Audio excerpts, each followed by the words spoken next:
क्योंकि सभी ये कहता है भक्त श्रद्धालु भक्त वृंद कि भाई भगवान के का जो मार्ग है भगवान के ज्ञान में तर्क वितर्क नहीं होना चाहिए, तर्क वितर्क का विषय नहीं है। जबकि कबीर जी ये कहते हैं कि भगवान का मार्ग तर्क वितर्क का विषय है। जब तक आप तर्क वितर्क नहीं करोगे आप भगत 7 जन्म नहीं बन सकते, क्योंकि अज्ञान से परिपूर्ण हो चुके हो आप, और तर्क वितर्क से वो ज्ञान निखरेगा, सच्चाई सामने आएगी।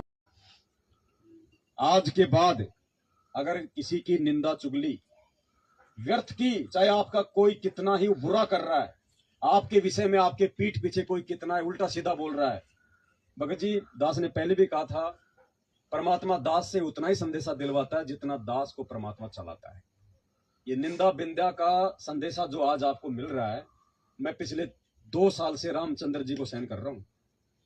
सींग लगा लगा के भेज रहे हैं ना, सींग लगा के। क्या मेरा कोई प्रत्युत्तर आपने सुना? नहीं। निंदा की भाषा में, चुगली की भाषा में। उल्टा मैंने उसको एक और मौका दिया मालिक के दया से, उसके साथ में बात करके 18 मिनट तक कि भगत जी माफ करो दास को, दास से हो सकता है गलती हो गई, दास ही दोषी है, भगत जी आप सही थे। किसी भी तरह से ये आदमी मुख्य धारा में आ जाए, लेकिन वो नहीं सुधरा ना। अब उसका ऑपरेशन मालिक के हाथ में। कुछ भी हो भगत जी, शशि भूषण जी भी हमारे भाई हैं, रामचंद्र जी भी हमारे भाई हैं। देखो जिसको भगवान का नाम मिल गया, वो चाहे कितना ही नीच हो, कितना ही दुष्कर्मी हो, कितना ही कुछ हो, आत्मा तो वो परमात्मा की विशेष है, तभी तो भगवान ने एक बार अपने शरण में लिया। बाकी उसके संस्कार कमजोर, जो नहीं टिक पाए, नहीं अपनी आदतों को चेंज कर पाए।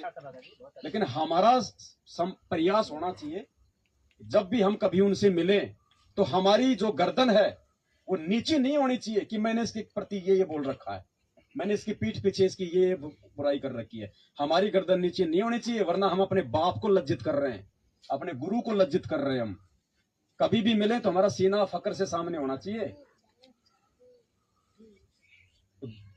2 साल से, और 2 साल से क्यों, पूरी 6 साल ही हो गई।